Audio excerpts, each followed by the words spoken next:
A Sagração, de Jove Pereira. Mente. Era uma residência luxuosa para os padrões da cidade. Com um jardim à frente, uma grande figueira iluminada pela casa projetava uma densa sombra, causando um ar opressor. As raízes eram longas, assim como os ramos superiores. Era pouco mais alta do que o imóvel em si, apesar de Cibele não se lembrar de tê-la vista pelo lado de fora. Na verdade, não sabia nem dizer com certeza se a árvore sempre estivera ali. Achava que sim. A fachada frontal era linda, com janelas simetricamente opostas e limpas no andar térreo, deixando à mostra pequenas partes do imóvel como cozinha e sala. O telhado triangular destoava dos costumes da cidade. Cibele lembrava que a tia pedira especificamente por esse quando projetou o imóvel. Parecia uma espécie de mistura entre um chalé e uma mansão, um invasor que se passava por residência urbana. 2 caminhos ladeavam a casa, levavam para os fundos onde havia um espaço de lazer com uma pequena plantação no final. A tia gostava de cultivar flores, ervas, algumas árvores baixas. Cibele decidiu espiar pelas janelas, mas não viu ninguém. Assim que deu o primeiro toque com o nó dos dedos na porta, a entrada se abriu, com um sorriso de íris do outro lado. Parecia bem melhor do que dias antes da viagem, a última vez que Cibele havia visto a tia. Tinha olhos de gato, brilhantes e espertos, bem destacados no pequeno rosto, contrastavam com pele clara. Vestia uma camiseta estampada com um pequeno desenho de Saturno, algumas estrelas e uma ampulheta com a frase "Nosso tempo será irrelevante para o universo", o que dava um ar jovial para a tia. Por cima usava um cardigan de crochê bege e uma longa saia escura. O cabelo agora estava na altura do ombro, cor de mel. Com certa tristeza, Cibele percebeu que todo o visual da tia lembrava o de Lúcia. Ave Miriam! Chegou em cima da hora, hein? Parece que não sentiu saudades da tia. Óbvio que senti, tia Iris, respondeu Cibele, abraçando a tia num misto de receio e carinho. Logo se afastou, olhando atrás de Iris no interior do imóvel. Meus pais já chegaram? Sim, vieram cedo. Estão te esperando. Entra logo que tá frio. Cibele passou ao lado da tia, que ainda estava na porta. Ao limpar os pés no tapete de boas-vindas, olhou com atenção e percebeu que a casa estava com uma nova decoração. Sob um fundo dourado, um cordeiro posava em pose graciosa no novo tapete. Em cada diagonal havia uma vela vermelha desenhada, além de 4 cruzes prateadas, um em cada lado do tapete. A jovem observou ao redor do cômodo e notou que várias mudanças foram feitas. Espalhados pelo cômodo haviam estátuas, bordados, quadros representando de diversas maneiras o cordeiro. Viu também algumas peças retratando leões, sempre em posição de ataque ou rugindo.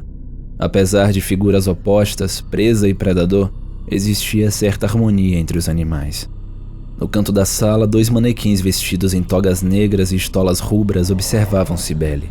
Eram as peças mais normais do ambiente, considerando que a tia atuava como costureira focada em vestes culturais. Mas a obra que mais chamava a atenção, pendurada na parede lateral da sala, era a grande tapeçaria.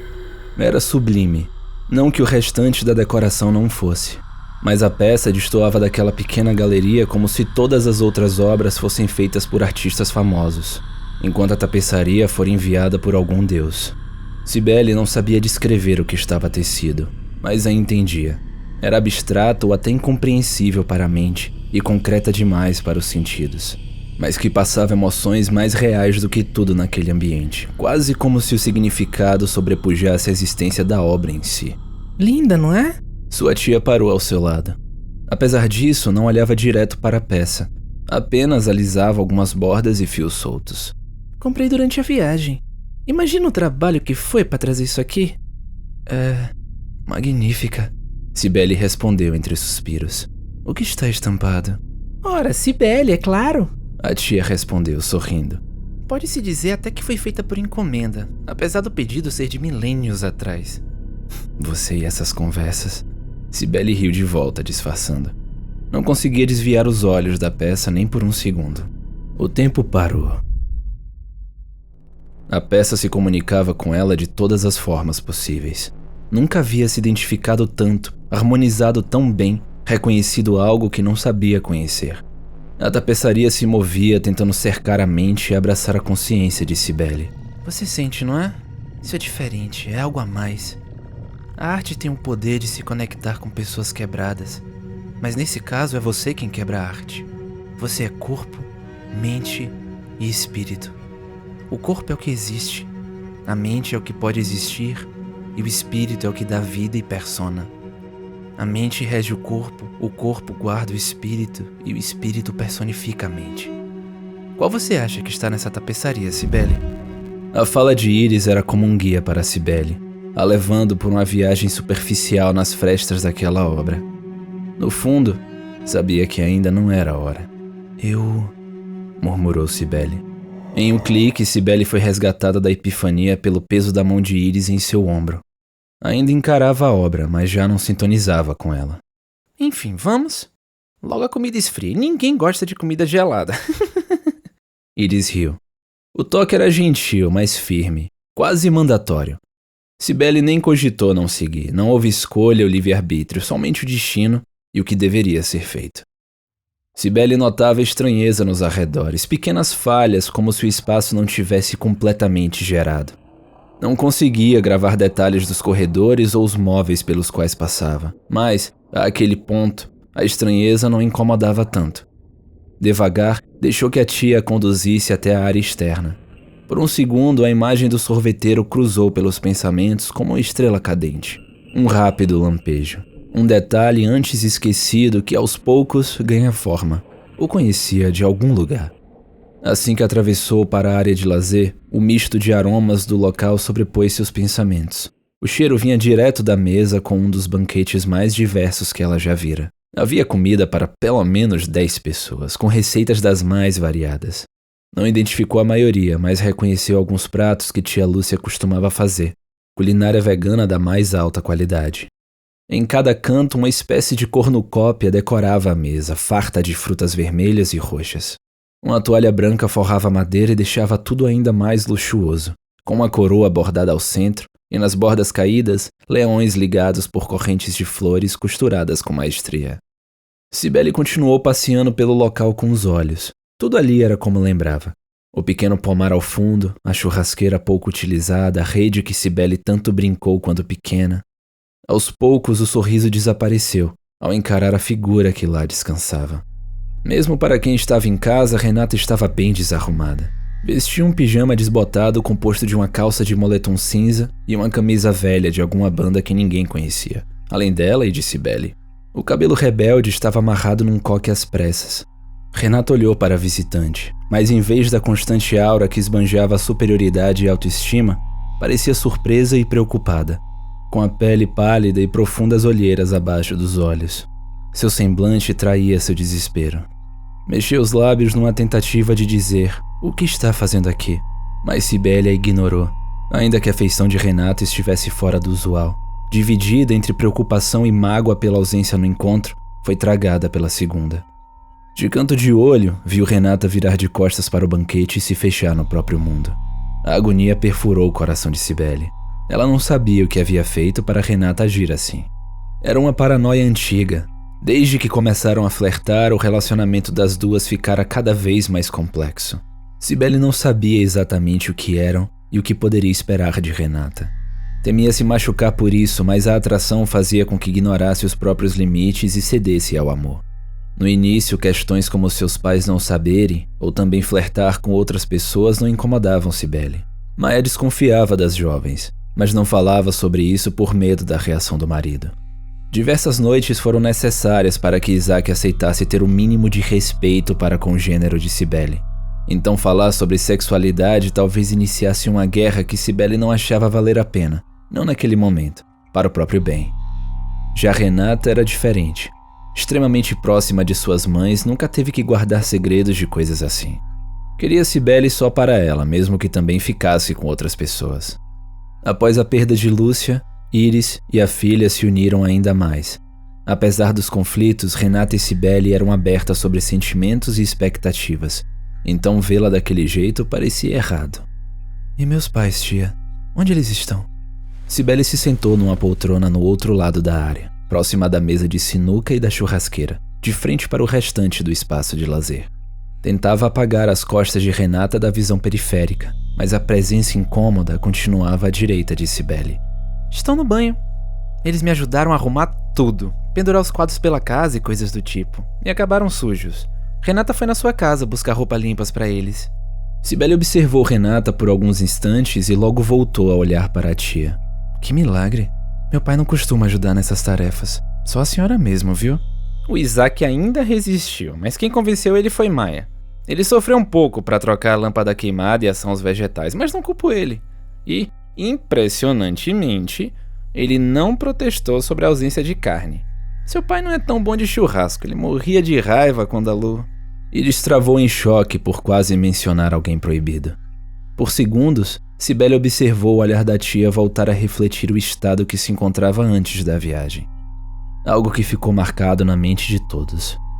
O luto de Iris foi uma das coisas mais traumáticas que Cibele presenciara. Foi torturante ver a tia sofrer e não poder ajudar, não ter opção a não ser observá-la definhar. A falta de solução na morte de Lúcia só piorou tudo. Mas, tão rápido quanto veio, o semblante reprimiu novamente, retornando aos poucos à versão simulada da tia. Enfim, você... está com sede? Esqueci de te oferecer algo para beber quando chegou. Ah, eu aceito um copo de água. Renata, você pode pegar, por favor? Respondeu Iris enquanto arrumava os talheres, pratos e taças na mesa mecanicamente. Mas Renata não se moveu. Continuou a balançar suave na rede de costas para Iris e Cibele. Ambas já estavam acostumadas com a rebeldia de Renata. Mesmo assim, Cibele estranhou. Não parecia ignorar por pirraça ou zombar da cara da mãe. Estava absorta em seu próprio mundo, presa a algo que ninguém mais via. Somente o corpo se fazia presente, abandonado pela alma. Deixa, tia, eu pego. Cibele se levantou, mas a tia fez um sinal que indicava fique aí. Não, Cibele, você é a visitante. A garota estranhou a atitude. Apesar de ter muito carinho pela jovem, a tia era a única entre as mulheres da família que insistia em não aceitar sua transição. Sempre com argumentos radicais sobre o que era feminino de verdade e contra a futura hormonização de Cibele, tópico que havia gerado diversas brigas com Lúcia. Ver Iris a chamar por seu nome e usar os pronomes corretos era, no mínimo, surpreendente. Tia, deixa que eu vou. A Renata não parece muito bem. Ela só tá brava porque não pôde sair essa tarde. Teve de ficar em casa para desfazer as malas e ajudar na limpeza, além de ter ido na sua casa. Mas ela vai sim. Já que se você for, é capaz de encontrar Maia ou Isaac nos corredores e levar uma bronca por chegar atrasada no jantar. Ela não gostaria disso. Eu espero. No instante em que sua tia mencionou os pais de Cibele, o corpo de Renata reagiu. Ela levantou e andou para dentro da casa. O caminhar era duro, acuado. Retornou poucos segundos depois de Iris terminar de falar. Sem olhar nos olhos de Cibele, Renata entregou o copo e evitou qualquer toque entre as peles enquanto passava a bebida. O copo tremia, oscilando a água no recipiente. Assim que Cibele o pegou, Renata andou rápido até a rede e deitou da maneira que estava antes. Cibele, sem entender o que acontecia, olhou para a tia. Tem certeza que ela tá bem? Sussurrou. Não precisa falar nesse tom baixo. Como eu disse antes, ela só está brava e frustrada. Cibele continuou a observar as costas de Renata e bebeu um gole da água.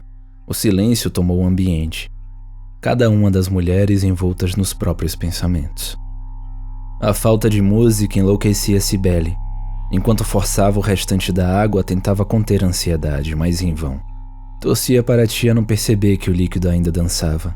Agora, eram as mãos de Cibele que tremiam. Iris, porém, parecia distraída com algo. Encarava as árvores no fundo da residência.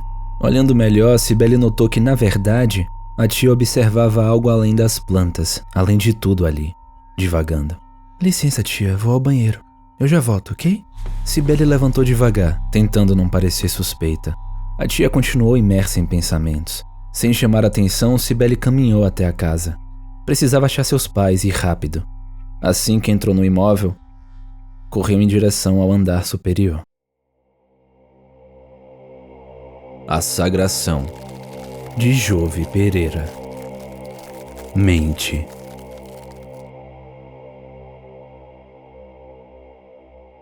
De vez em quando parece que ainda vou à igreja. Que? Renata levanta a cabeça do colo de Cibele e a encara, com a voz mais alta que o normal e uma sobrancelha erguida. É que, às vezes, parece que ainda sinto algo lá em cima me puxando. não é algo necessariamente bom, sabe? É menos um chamado e mais como tentação. Devagar, Renata deita novamente. Com as mãos, Cibele faz sombra no rosto de Renata e observa a dilatação das pupilas da namorada, que se acostumam à fraca escuridão da sombra. Tentação? Você quer pegar Deus, Bel? Não foi... Diz entre bufos, deixando a risada escapar ao ver o sorriso malicioso de Renata. Você sabe o que eu quis dizer. É como ir escondida para uma festa na minha própria casa, mas algo me tentasse a voltar para onde quer que eu tenha vindo, voltar ao sagrado. O que é estranho, já que nunca me senti parte de religião nenhuma. Eu sei. Bom, o que importa é que você sabe seu lugar. Apesar do clima abafado, o toque do cabelo nas coxas de Cibele agrada. A grama pinica nas pernas.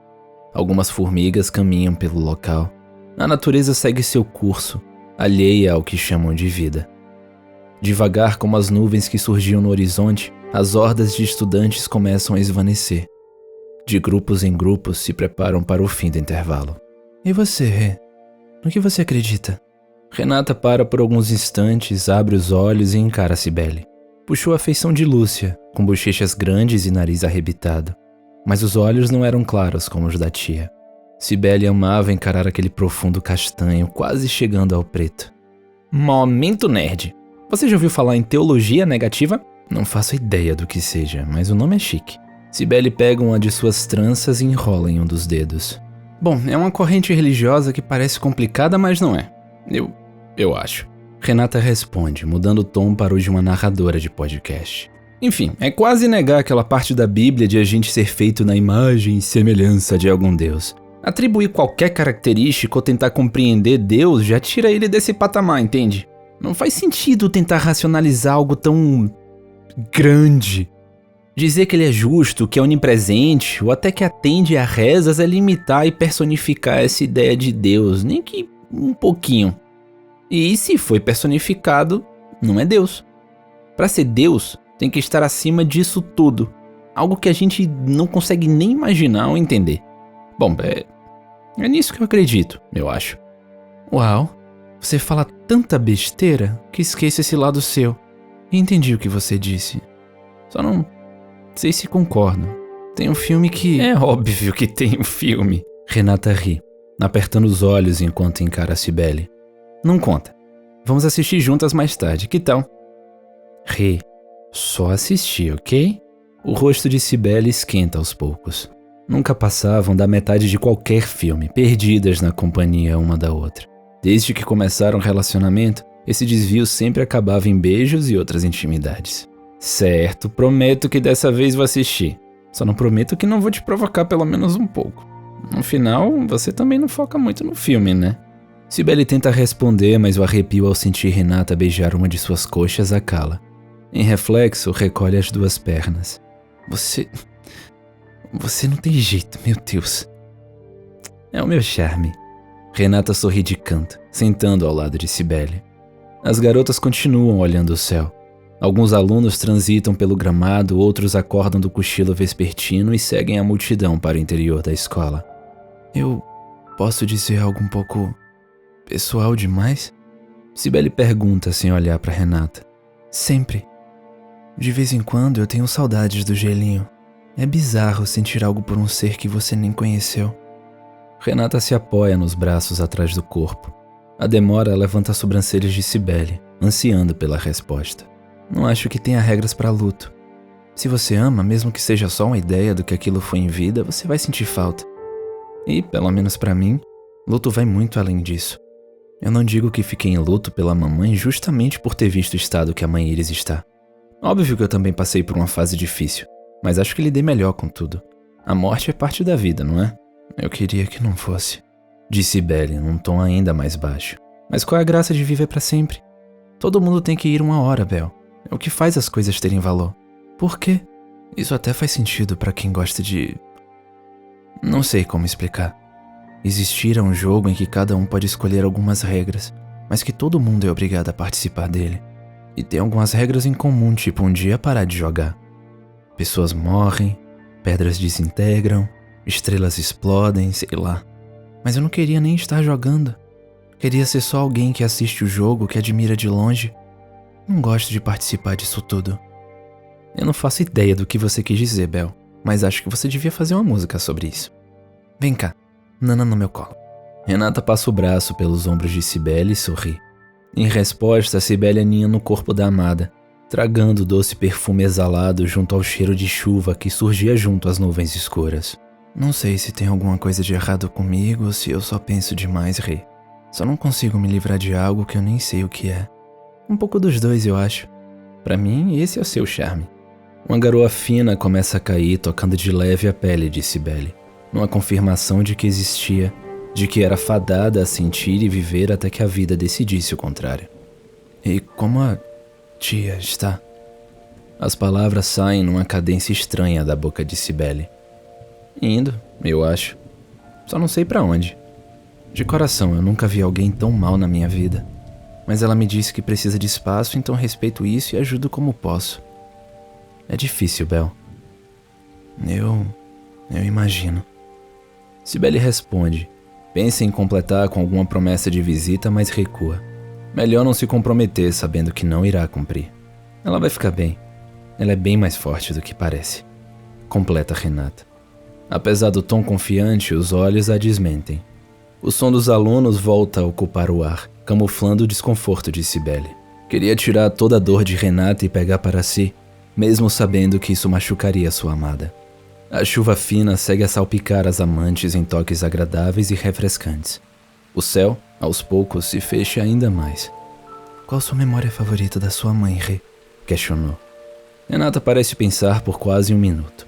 O som de conversas e brincadeiras corre pelo local, uma alegria que não ressoa. Não sei. É difícil escolher só uma quando todas parecem tão grandes. É tudo que eu tenho dela. Gosto de lembrar de quando conheci a mãe Iris, das viagens, de quando nos mudamos, dos restaurantes que a gente ia. Pelo menos uma vez por semana eu fico horas deitada, recordando tudo o que consigo. Não só dela, da gente também. De tudo que é importante pra mim. Pode não parecer, mas eu sou bem sentimental. Eu sei, disse Belly. Acho que um dia vou revisitar nossas memórias também. Só quando estiverem completas. Renata a encara. No rosto, um sorriso parece lutar com a melancolia. Esse é o ponto, Bel. Elas nunca vão estar. E quando perceber isso, eu espero que você esteja bem sobre suas questões pessoais. E esse é o ponto, Rê. Cibele responde. Acho que nunca vou. A Sagração, de Jove Pereira. Mente.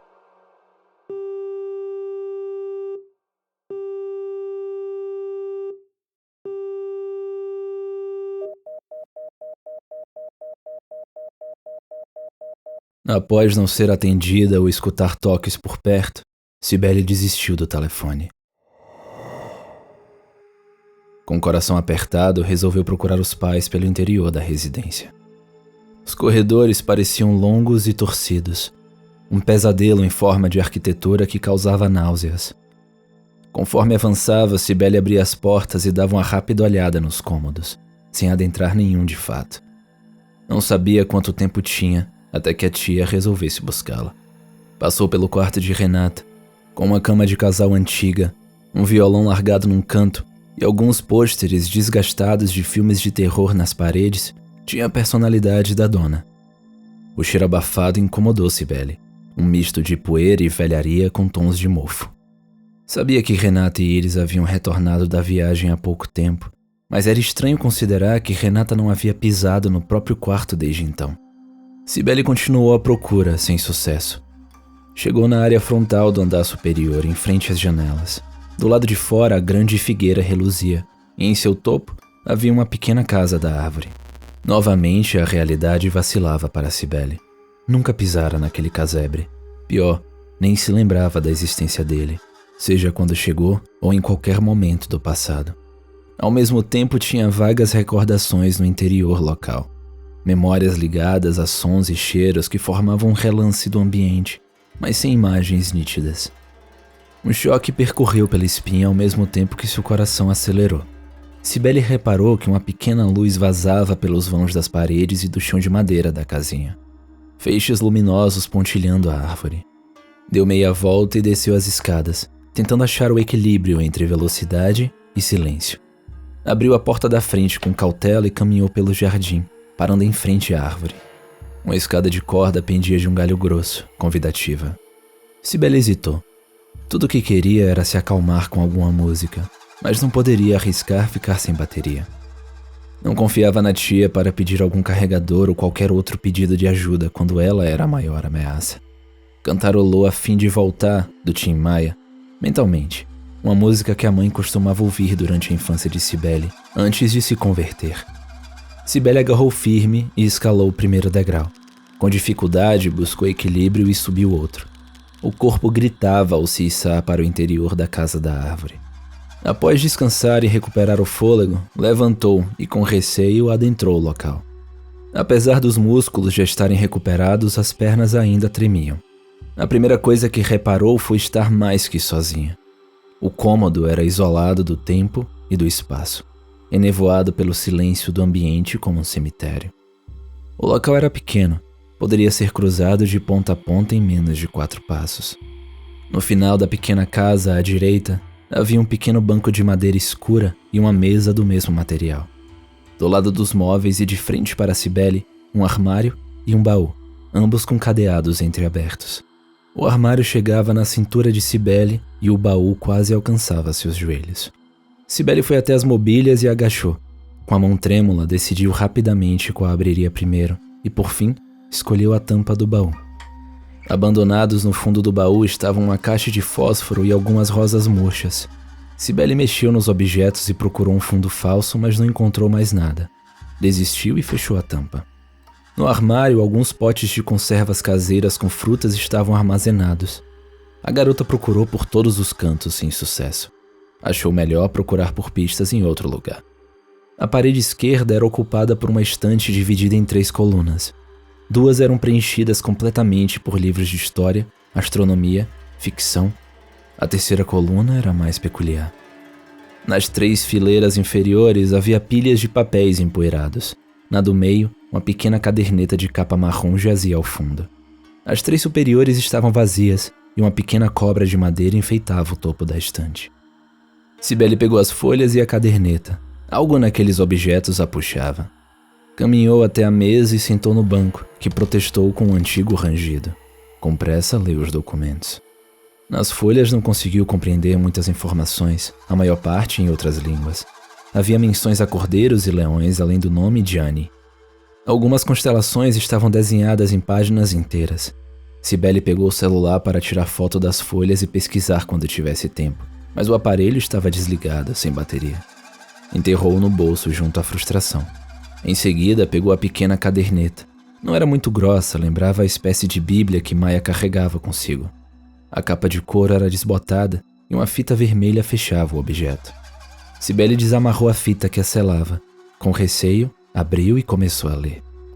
A maioria esmagadora das passagens também estava no idioma que ela não conhecia. Mas quase no final, abaixo de um outro como uma tradução, em uma letra trêmula e falha, havia um pequeno texto.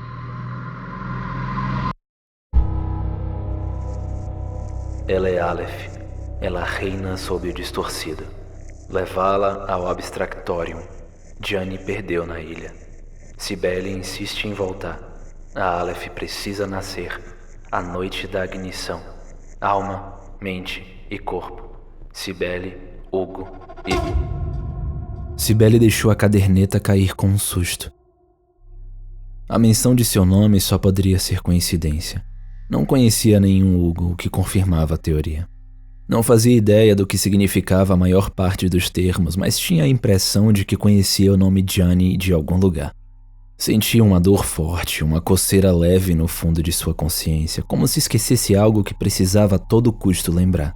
O último nome estava arriscado, mas o instinto dizia a Cibele que ela sabia, ou deveria saber, o que estava escrito. Um barulho chamou a sua atenção. Cibele foi até a frente do cômodo e observou pela janela, lutando contra o medo. Parada, em frente à figueira, Iris a encarava. A respiração travou no peito de Cibele, junto aos seus movimentos, com o olhar de Iris penetrando sua alma, o sorriso assustador no rosto da tia. Não havia para onde fugir nem onde se esconder.